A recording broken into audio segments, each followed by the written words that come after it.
G'day folks, Steve from Vintage Restorations Australia here. In today's episode we remove and restore the hitch and the running gear, so the axle, hubs and wheels.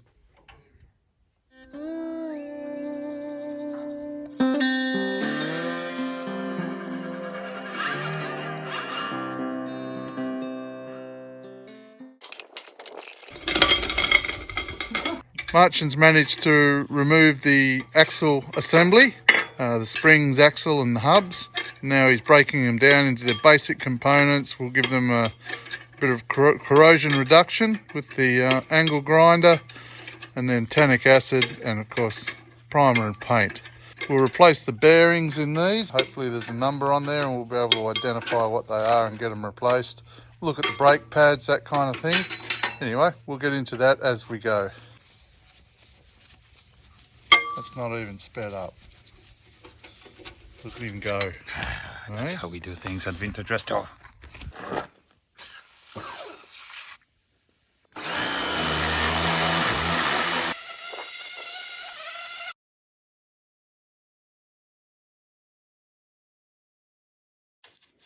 Looks pretty pro working on the ground there, Marcin. Look at our bench spaces. So you didn't clean up the workshop after the last 3 days of working? I think you said you're going to do it. The workshop's a bit of a freaking mess at the moment. So Marcin's had to resort to working on the ground. Safety 7th. So Marcin's just working on the springs. He's about to pull this one to bits, see if he can get it undone. And he's just rebuilt that one. So all these leaves have been separated, cleaned up. How'd you clean them up, Marcin? Just a wire brush? Just a wire brush on the grinder. Then tannic? And tannic, yes. Now we're just replacing those bolts with high tensile, using the old crush collar, and they'll all go back together. Et voila! Beautiful. So I've made myself a little tool here, called a screwdriver with the end cut off. I'm just going to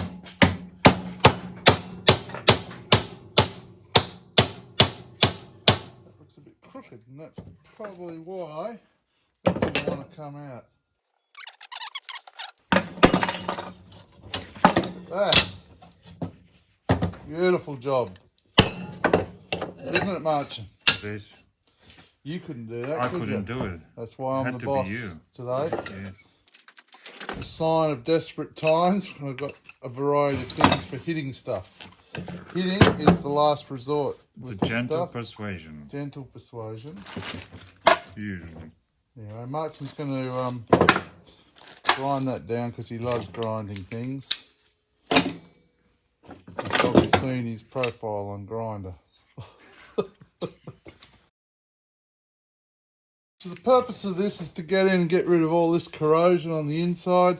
These actually slide against each other, so if you get a build up of that, they don't slide and they don't work as effectively. So if you can get them clean, a lot of people put a bit of oil and stuff. I don't do that because then the dust gets in and it makes a lovely grinding paste and wears out your springs. So if you just give them a clean and a bit of tannic acid, that's enough.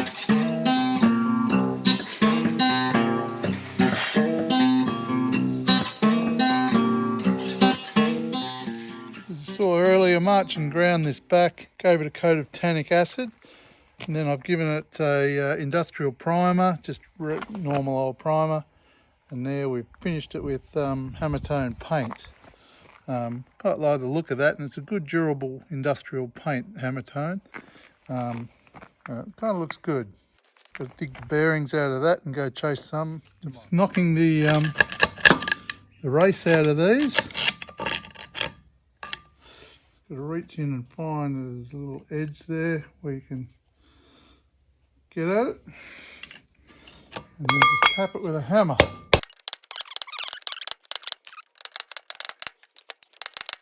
There we go.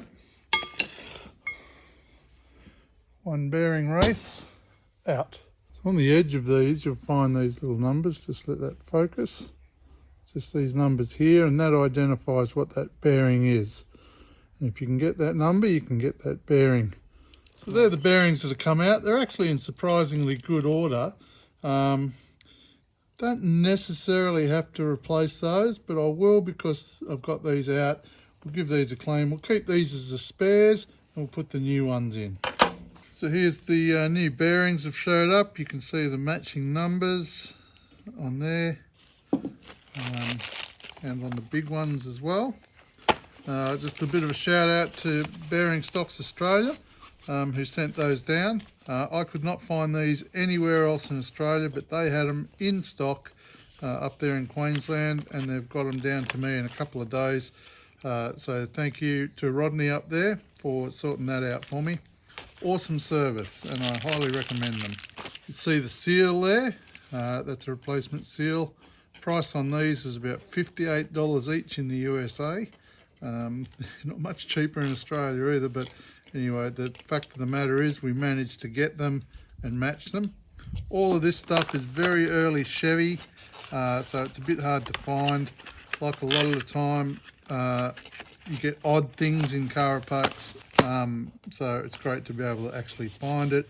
Now I'm going to keep these old ones as spares and replace the new ones in.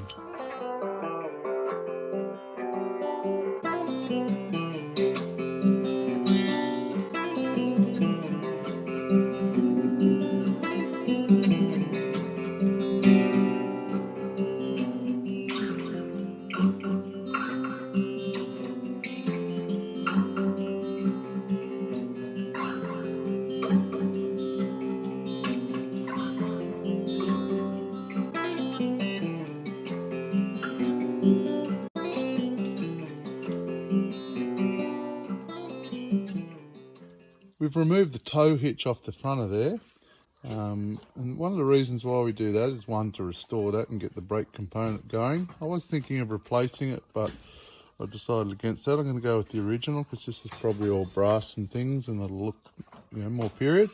The other reason is these. They're the bolts that hold it on. You can see one snapped there, and it's braided through or corroded. Those 4 bolts hold the Caravan to your car, so you've got to make sure they're in good condition. So we'll replace those with decent quality, high tensile and some locking nuts.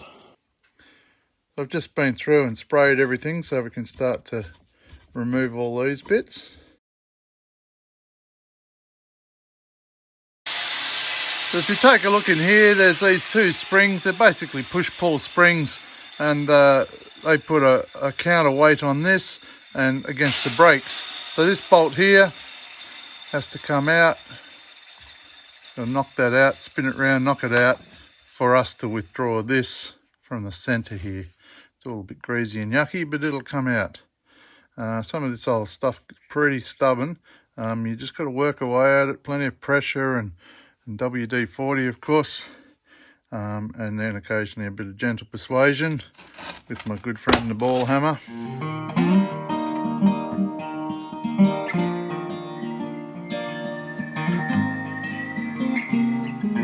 So this right here is the glory work of restoration. Many hours of cleaning greasy crud, degreasing, removing paint. A lot of people think resto is fun. Well, I guess it can be. It's not this bit of it.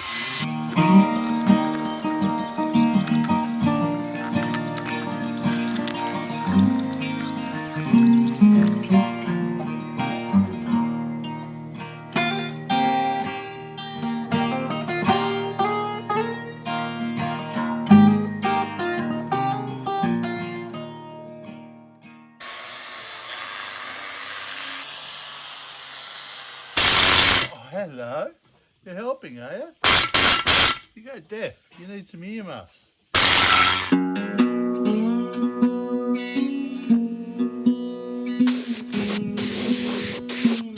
We've got a nice pair of Chevy hubcaps here, but they're a little bit on the ding side. Basically flip them over and use a panel hammer to panel them all out. We've just got to polish out those hubcaps and they can go on, and then that's the wheel set complete. So We bought some new tyres, you can see there, just gone for a light truck tyre on the Chevy rims. They're all in, ready to go. So we just really need the hubcaps done, and then we can think about fitting the wheel arches and moving on with the floor. You see we've done a few other bits and pieces on the van.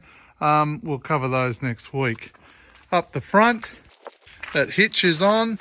Again, we've got to finalise the chains, get them welded into place and things. But that's all on, ready to go. The new brake lever there, we just need to wire up the brakes, the mechanical brakes, and that's all done. So we've moved through all of that pretty quickly, folks. If you've got any questions, queries or suggestions, feel free to stick it down there in the comments section, and we'll endeavour to answer it or respond to it. We love to get your input. If you haven't subscribed, we'd love you to subscribe and hit that bell to get notifications every week of our videos. Please like the video because that helps it get out to a wider audience, and that'll help us. Next week we'll probably be looking at Land Rover video rather than this. We're still working on this, but we can't fit everything in every week. The Land Rover stuff's been a little bit slow, a bit of laborious work as far as grinding, painting, doing that kind of stuff. We've got some exciting news with the Land Rover, so tune in next week to see what's happening with that. Until then, I guess, folks, look after yourselves and take care of each other. See ya. Barker, why are you on the spray painting table? Barker's tail was actually wagging while she was asleep last night. She must have been having happy dreams. Found a big bone or something stinky in the paddock. Barker, you're a good girl, aren't you? Hop down. Come on, hop down. Hop down. Dog Marley, do you want to hop up? You're not that keen on the new dog, are you? New dog likes her pretty much.